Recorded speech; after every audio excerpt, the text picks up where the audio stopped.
Greetings and welcome to another edition of the Friday 13th YouTube channel. Today you're going to be watching an interview with a New York band called Wicked Maraya.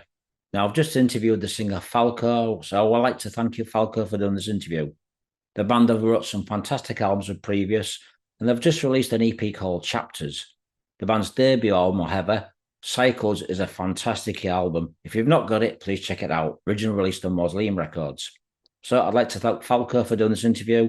Please leave comments, please share on social media sites, Metalheads, and also the band, would you please share?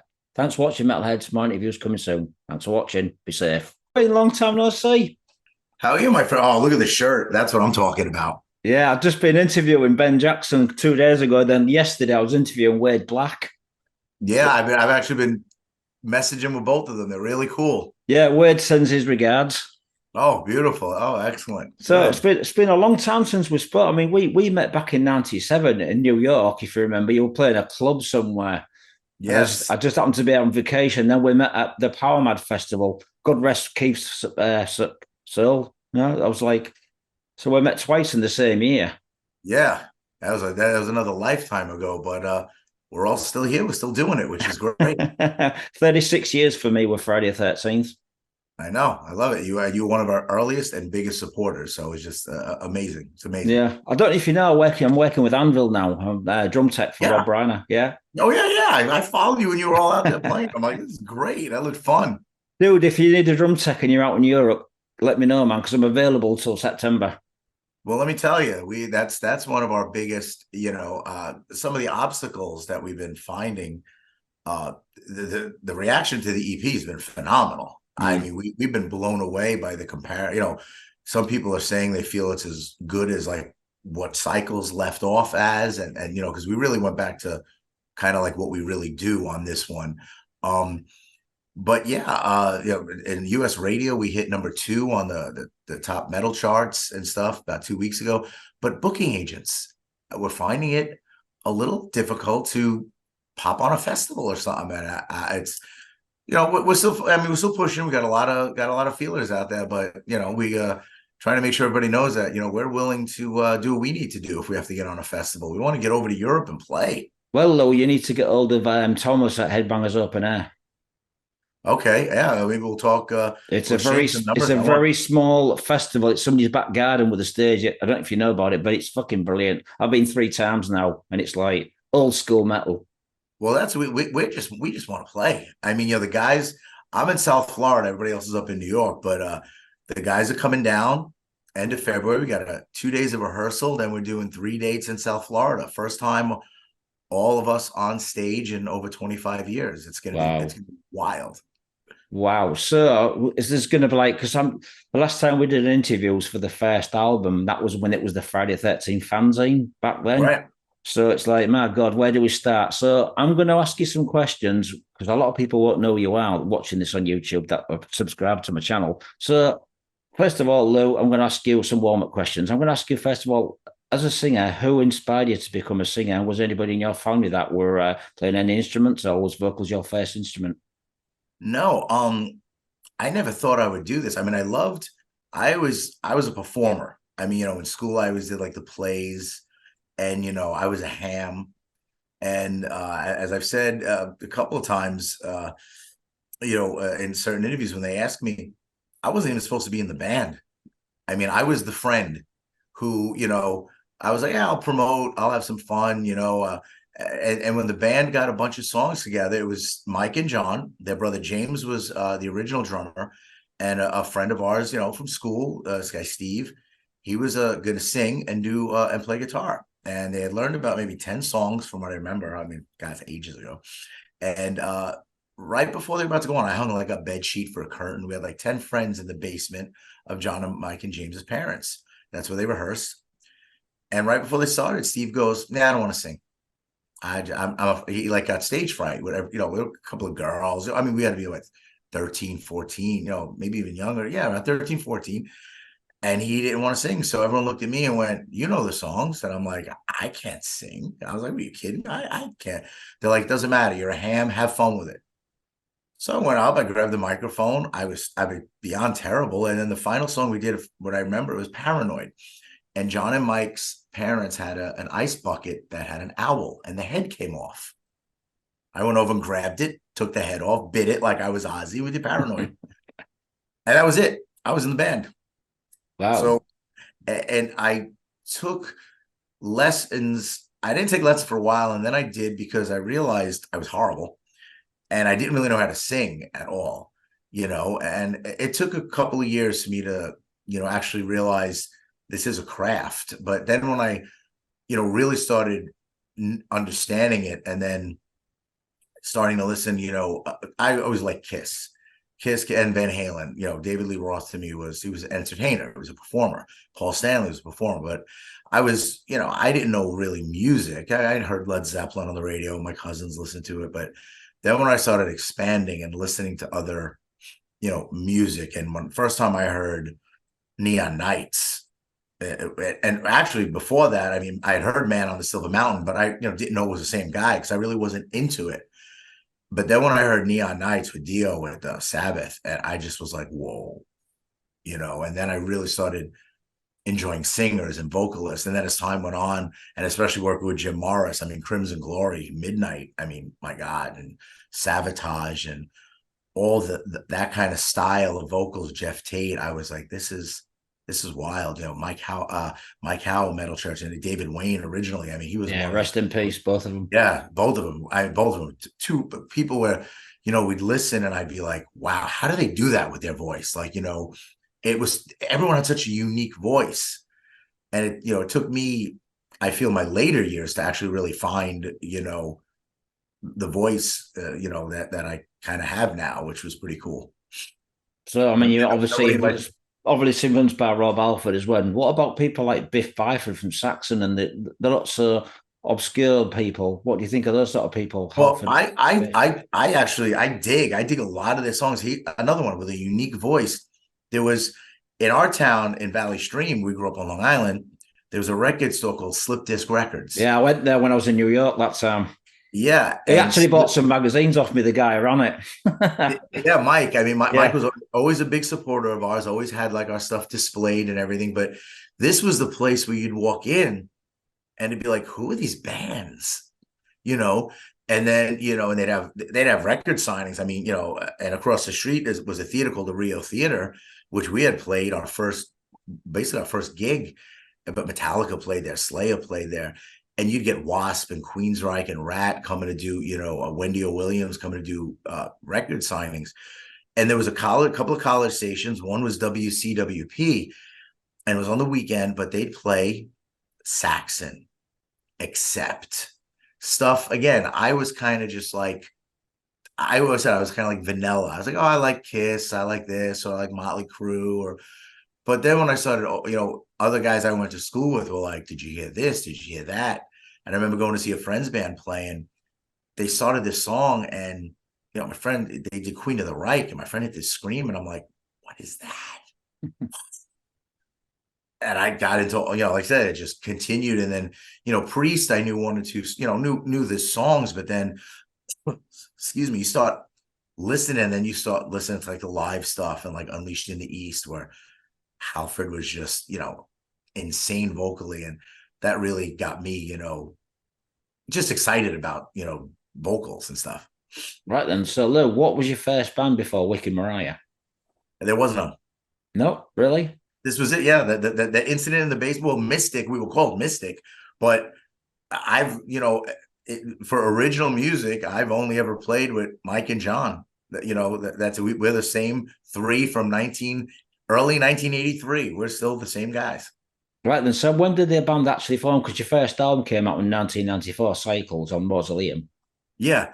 Well, we kept going as Mystic through the years. We had the same lineup till about 80, 86. And then John and Mike's brother James left the band.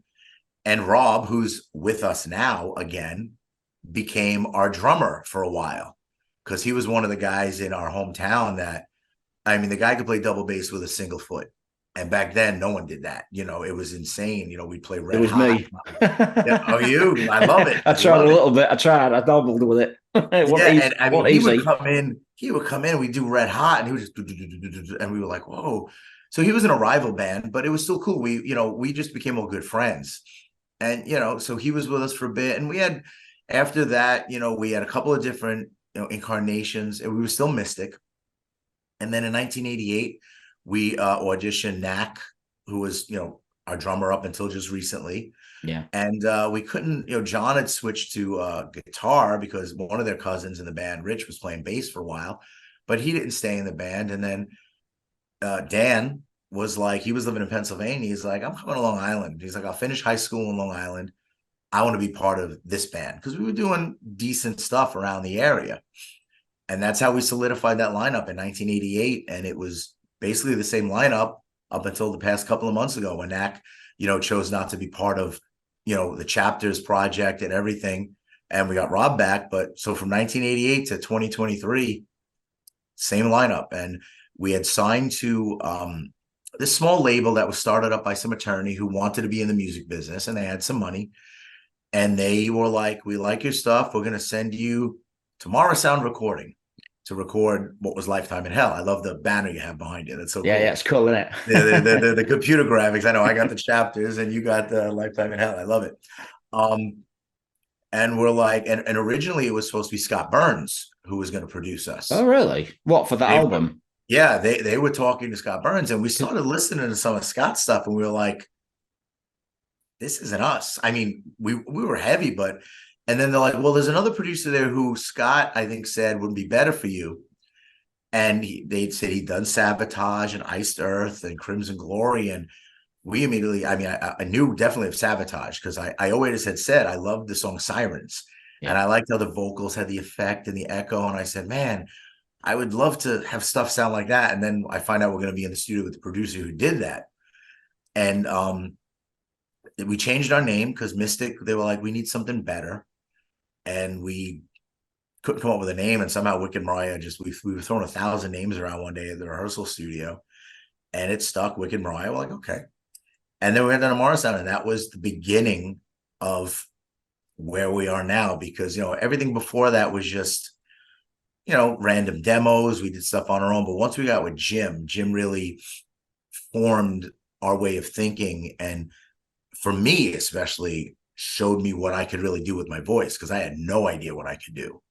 I thought I did. But when we got with Jim, he really, Lifetime in Hell, you could see it's still raw.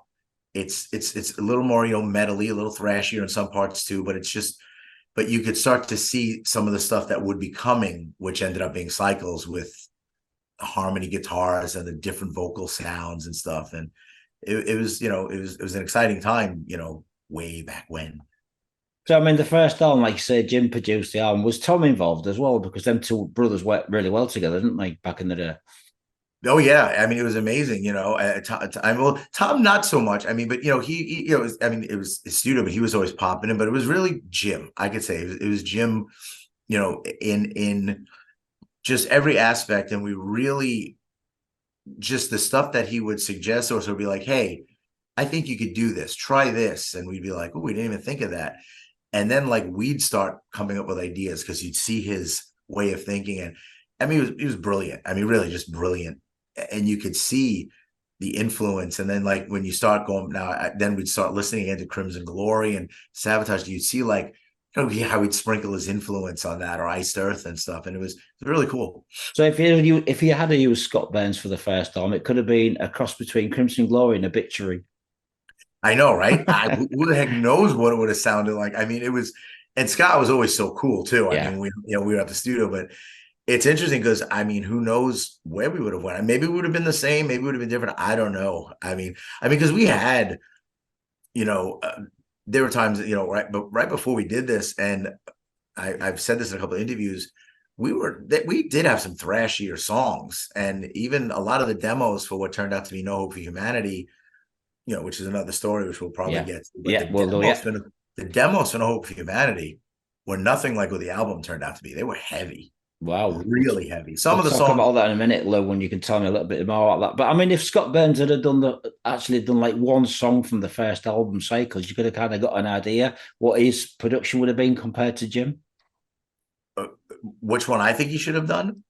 No, which if Scott Burns had done one of the songs like as a demo and then compared it to Jim's productions, it could have kind of give you some idea what direction the production would have been like in the songs. I mean, I don't know because well, Scott didn't do any of them, so I don't know. I mean, who knows if he did? It would have been interesting though to see like what his thought process would have been. But he was definitely different than Jim though, because we watched him work because when we were down there for the first album, and I even think the second one, first album, I think he had, I want to say Cannibal Corpse was there with Chris Barnes before they got the Corpse Squad. George, yeah. Yeah. So it was interesting. Like he gave them a lot more like freedom. Like they kind of had in that genre. I mean, he had a lot of input. We watched like with certain things or a lot more of, I'm trying to say like, certain very like specific things. Whereas with Jim, he was more like, hey, let's create this. Let's take what you have. And he's like, let's try to create even more what we can do. And it was, because Jim, definitely different songwriter, different everything. And vocally, Jim was an amazing singer. So he really had a lot more, whereas with Cannibal Corpse, I mean, even though it is wild singing and there's different styles within it, it's definitely different than what I do. Yeah, I mean, the first album, Cycles, I mean, I think it's a cult classic. I think that's your cult classic album without a doubt. But I mean, when I first listened to the album, the first song was it's really deceiving because it doesn't reflect the album. It's really bizarre and weird. But after that, the album gets more like Crimson Glory and Queensryche. But it also reminds me of a band from New York that you've probably toured with and gigged with, Hitman. Hitman, yeah. I remember them. I remember seeing them in the club days on Long Island. And it's wild. And I almost want to say, I don't want to get my bands confused. I think the drummer who was in Hitman is actually down here playing in a cover band, because when I'm not doing the Wicked Maraya stuff, we all play in cover bands down there. I play every weekend, which is what kept my voice in shape. But I almost think the drummer for Hitman is actually down here. I'm friends with him. I'm trying to remember if he was in the original version. I'll think of it. Yeah, but when I listen to the first album, like I say, Lou, it does remind me of Queensryche, Crimson Glory, and Hitman. Do you agree with me on that? Yes. Oh, no, yes, definitely. I was really blown away at how it came out because, again, I didn't know I had that voice. And yes, Another Day was a little bit more groove-oriented, a little bit more, I won't say commercial because but it was more groove-oriented. But then, as you said, you get to the rest of the album with like Resurrection and Watching Over with the soaring vocals and the legacy. Definitely that layered and like ethereal vibe, headphone. I always call it headphone music, where you could put the headphones on and be like, wow. But yes, definitely. I loved, and some of the vocal lines I would give a nod to Midnight with a little way I'd phrase something or the way I'd sing it. Jim would always make sure I didn't do it too much, but I say, look, I could just see like he would sing it, and I want to just pay tribute to these vocalists who I started really liking. So there's a couple of those in there. So what about the album? What's your favorite songs from Cycles? Cycles, I think Forever is killer. I love Forever. I just like the whole vibe of it. I like the Legacy. Watching Over I really like just because of the vocal aspect. Yeah. I think Jacob's Dance is cool too. Did it sell well for you, that album? Because I mean, you only did the one album with Mausoleum, didn't you? We did. It was weird. We don't know if it sold, I'll be honest, because back then, European record label, American, they did have an American office, but like, hey, how much did we sell? How much did we sell? Our accountant would try to find out. They did their own pressing, their own printing. Who knows? I mean, for us, but after all the years of doing what we did, it was just a wild experience because the album was coming out and we had just finished doing a couple of things with it, and all of a sudden you hear, oh, and by the way, you got a Metal Church tour in 2 months. And we were like, wait, what? Like Metal Church? I mean, one of our favorite bands. I don't know honestly what happened with Mausoleum. That wasn't my end of it, but it did get weird because I really thought the press was amazing. the response we got to the record was great. We just thought we were going to plow into getting the second record with Mausoleum, and then one day we just didn't have a record label, and we were like, that's weird. Great debut album. I remember reviewing it for you from the fanzine back then. I just remember how cool an album it was. I mean, after that, I mean, you did the second album, which was No Hope for Humanity. That was different from the first time. You kind of moved away from the Crimson Glory, but stayed with the Queensryche vibe. Why did you go in a different direction? It wasn't quite as heavy, was it? No. And that's the album. That's when I saw you in New York and Baltimore. Okay, yes. Yeah, we were doing that tour. You know, I'm honest, you know, everyone in the band, times were changing. People, you know, it was like, okay, maybe we should get more commercial. Maybe we want to make it in America.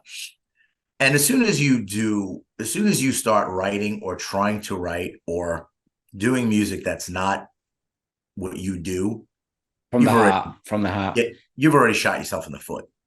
I mean, I do like No Hope for Humanity. There's about 3 or 4. I love the opening track, Awakening. I just think it's so cool. I know we have a different production sound on it. I would have liked more of a cycle sound. Like, to me, it seems just a little like plain, and it audio, sonically it just sounds different. But in the band, there were members who wanted to, well, let's try to do this and try to break into America. So let's lighten up things and let's make it a little more accessible and whatnot. And I always, you know, this is a funny story. I haven't mentioned it a lot, but I'll tell you, when we sent the demos to Jim Morris, he loved them, and they were heavy. There were some songs that, honestly, when System of a Down came out, I remember John and I looking at each other going, remember that one song we demoed for No Hope? It sounded like System of a Down. We were doing weird stuff to try to do different things to try to get us noticed. You know, but we had vocal harmonies and everything. And I remember when we got for pre-production, we had changed almost every song because there was internal discussions and conflicts, and we need to try to do this and this. So on our own, we changed everything. And when we showed up at the rehearsal room, I remember we played all the songs, and Jim Morris sat there looking at us going, what the F is this? This is not what you sent me. And then we had to sit down and say, well, you know, we're trying to do this. So we kind of kept some of the ones we did, still weren't the way we had them. And then a lot of ones we just changed totally. And Jim's like, well, he's so brilliant. He's like, if this is the direction you want to go in, let's work on these songs in this way. But yes, it was not the continuation of cycles that I thought it should be. I mean, you're funny that you mentioned that you wanted to go in a different direction. The same thing happened with Hitman's second album. They did this really cool power metal on like you, and then they went for a Queensryche, Bon Jovi, Stroke, whatever. And you kind of did the same sort of thing. Was it a New York thing? Maybe, I don't know.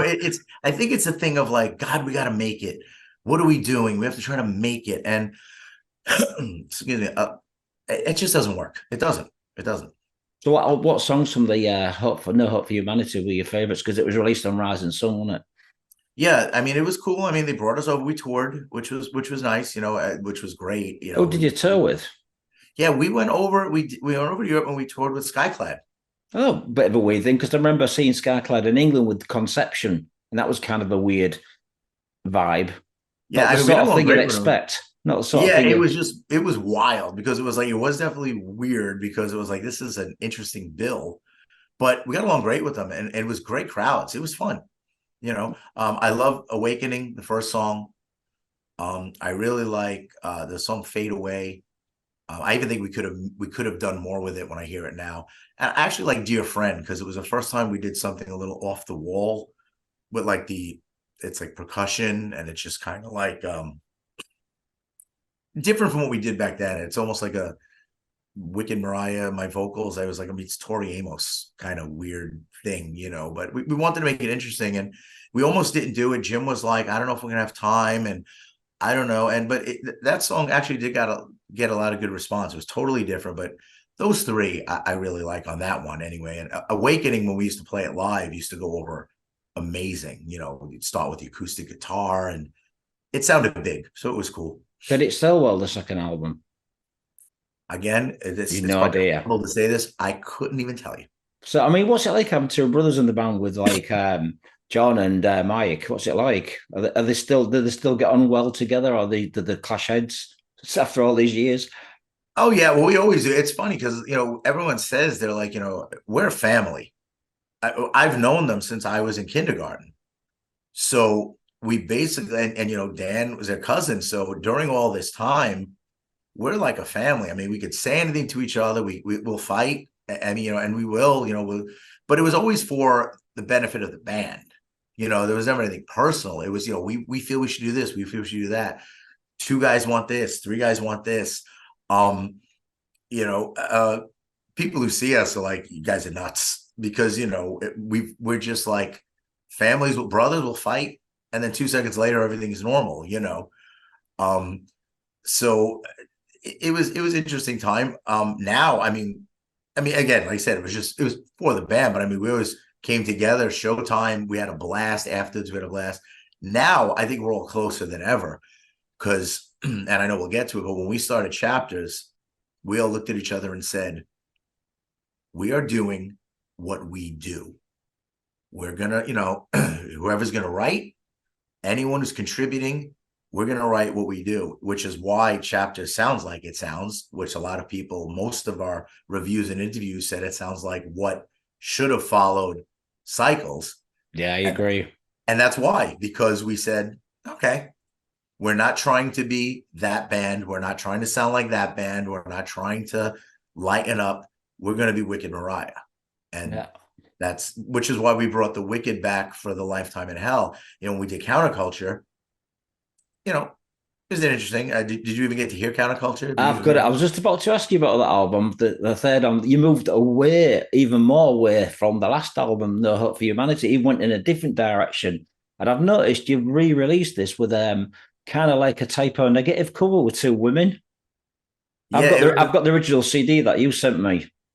Yeah, God, we did so many different things with that record. I don't remember mixes, remixes, loops. But what we thought of on this one was, while No Hope had some cool stuff, there was no bangers. I mean, and at that time, again, we were still guilty of, well, Marilyn Manson was hot, Seven Dust, and that little industrial sound going. So we at least said, let's try to get heavier and throw a little of that in, but there really was not a lot of the vocal acrobatics that I used to do. Very minimal. It was more like straight ahead, a lot of distortion on the vocals, which I find cool. But, I think, and plus we were coming towards the end of, what was going to be the first chapter, should I say, of what we were doing.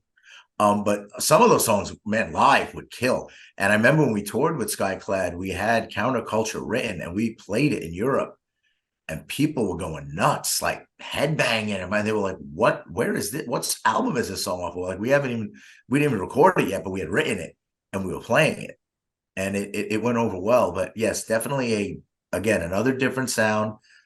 A year or two later, what was happening with the times, but not really us, you know. Yeah. So I mean, Mike left the band, didn't he? What was the reason? Was it just because you were going in that direction? He just kind of had enough, leaving his brother to play the rest? No, just we not making any money. We were all getting older at the time, and it was like, I'm done. And then we did Counterculture, without him. Excuse me, toured as a 4-piece, which was interesting, but still able to pull off a majority of the stuff, which was cool. But once we went to a 4-piece, I think we all started feeling like it's it wasn't the same. And then we just did a gig in our hometown at a bar a friend of ours owned. We played it, and after that, we were kind of like, all right, let's see what we do next. And we took a break for 17 years. Wow. I mean, that album was released on a label called 80 West Records. Was that your own label? Yeah, it was our own label. 80 West was the direction we had to travel to go to Danny's studio. So, okay. You know what to call it. I mean, that's like you say, you took all that long break, then you came back with the next album, Lifetime in Hell, which was when you got signed to Massacre Records. I mean, that is a heavy album. Listening to it, it kind of reminds me a little bit of Anthrax in places, Overkill, but then it goes back to the old Wicked Maraya stuff. Can't Well, you? yeah, well, We're going. that That's was when you said we're that was going all. thrash. Yeah, well, that was the record we did with Jim Morris in 1991 that never got released. So that's why we said, I don't even know what happened. I maybe popped one of the songs on at the time. I don't even remember what it was. Maybe it was MySpace, or if even that was out, Yeah, or that it maybe was. Yeah. Facebook. I don't remember. And someone contacted us and was like, "What music is this from Wicked Maraya?" And I said, "Well, there's an album that's sitting in a box somewhere that never got released. There's with some demos that circulated around Los Angeles because we were out in LA in like 91 trying to shop Lifetime in Hell. And we were playing the Sunset Strip, playing songs like Blackout and Lifetime in Hell. And we were we were the heaviest band on the strip in 1991. And then when it somehow got to Massacre and we sent it to them, and they're like, "This is insane." They're like, "This has never been released." We said, "No." So they wanted to release it. But they were like, "Do you want to do 1 or 2 new songs?" So that's when we did Suicidal Dawn and Fall from Grace. And, it'd been a really long time since we gotten together and written. And I think those 2 songs came out good, especially Suicidal Dawn. And then we, made the video for it. And so it was a little bit of old. It was basically bookends, the first record that really never got released, and then 2 new songs that we had just written in 2015 or 16. And, we said, let's see what happens with it. And it really got great reviews. We were surprised because, again, everything comes around in circles, like a cycle. Heavy music was back in, and it was the time, 2015, 16, Facebook, all these different platforms. It wasn't like it was 20 years before where you were pigeonholed, or you have to like once that. Now anything goes. So Lifetime in Hell came out and people were like, "Oh, this is heavy. I like it." They could listen to that and then they could switch over to Bruno Mars if they want. But people's listening, I think their ears expanded and they liked it. And then all our diehard fans, I mean, some heavy songs. Blackout is the heaviest song I think we've ever done. I mean, it's the fastest one. And people are like, "This is cool." So, we were pretty happy with that. And I know a lot of bands would be embarrassed about releasing something. Oh my God, look at we grew as a band. We were like, we're proud of that record. No, it's good, man. It's good. It's like you said, this is the second album after Cycles that before No Hope for Humanity, and you just threw it in the bin until recently, and then well, that was actually the one before Cycles. Really? Okay, right. Yeah, that was the one that was 1991. That was 3 years before Cycles. Wow. So did Jim Morris produce this? Oh yeah, he did. He did Lifetime in Hell as well. Yes. Because I mean, this album also had Johnny, didn't it? You re-recorded it. Yeah, we recorded Johnny for Cycles because we thought. I remember we sat with Jim and we were like, we think we could do some cooler stuff. And Jim was like, "Oh no, I agree." He's like, "Let's take that one and let's create a little bit." And John had a whole different, different guitar solos and some different rhythms and patterns. But yeah, that was Johnny was redone, 3 years later. But yeah, so technically in the timeline, it's like Star Wars. The first movies really weren't the first movies, you know. So Lifetime in Hell technically is the first album we ever did. So this features the original drummer then, which is Knack. Oh yeah. Knack's on that one too. Yeah, definitely. Yeah. So he did that album, then the second drummer came back, and then it progressed, and then he left, and now he's come back to do the new Chapter 5, or is it Chapters album? Well, no, Rob hadn't been in the band since 87, like 86. So Knack did everything we've ever done except Chapters. Wow. So what did you think? Did it sell well for you? Because a lot of people don't know that was like your very first album. Yeah, it again sales wise, I mean, I could say the record broke even. We didn't owe them any money. I mean, I get the statements. It sold at the beginning. It did nice, but it's hard with obviously with streaming and everything now. It's hard to tell what sales or whatnot. But I mean, we didn't owe them any money, and they broke even. At least maybe they made some money. So I know the record moved, and they were happy enough with it to want to do Chapters, which was cool. Why have you done Chapters as an EP and not an album? We weren't sure if there was even going to be any interest in it, honestly. But we said, okay, but rather than, go nuts and try to do 10 songs, let's get 5 songs, pop an EP out, see who bites, see who likes it. And then in the course of it, the 5 songs kind of all intertwined where they made sense, from a writing standpoint and from a theme standpoint, kind of. And, we decided we don't want to add to it. Let's just put this out and see what happens. But we definitely, there's more. We have a lot more material that will be coming. Should everything move forward the way it's moving, and we're hoping it does. Right. So the chapters, I mean, how do you compare this EP to what you've done in the past? To me, it is our true. Well, if Cycles was technically our second album, it is our true third album. It is the natural, true follow-up to Cycles, just with modern, bigger production. I mean, John, as a producer, learned so much from Jim Morris. We as a band understood what he showed us, but John, he has his own studio. He's producing and writing, and he just picked up all the elements of Jim and working in the studio. I mean, John produced this record like it was like working with Jim, but even more, because John does obviously a lot of other different styles of music as well that he produces. And then you have Dan, who got with Andy Wallace for mixing, and Dan mixes phenomenal. So between John and Dan, the sound and everything on this record, I think it came out great, and I couldn't be more proud of it. I can't stop listening to it. I can't. I'm blown away by what we came up with. So how do you see this as a progression from the previous? Oh, I just think it's light years. It's weird. I say it's almost a progression, but it's almost us going back, because this is what we are.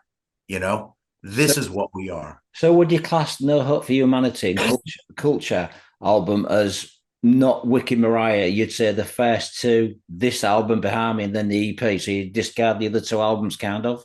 Well, we did change the name at the time. So those are Maraya. Yeah, that's right. And that's what Maraya was. And then, but when we did, when we released Lifetime in Hell, we were Wicked Maraya, and we recorded it, and we all agreed we're going to bring back Wicked Maraya. And back with a vengeance. Yeah, it is. And now with this EP, again, like I said, the response we've gotten is phenomenal, both from the classic metal fans, our older fans, new fans, and a younger generation that is hearing these songs are liking them. Like, we're blown away at like my goddaughter or my stepdaughter or nieces and nephews listen to it and they go, wow, this is great. And we were shocked, because we were like, what? Wait, what? You like this stuff? Kids today, they'll listen to anything, and if it's good and it makes them move and they get emotion. So we're just riding high so far on the radio response, the press. Just now, we want to try to get out and get some shows and try to, hook up with some bookers or some festivals. That's what we're ready for.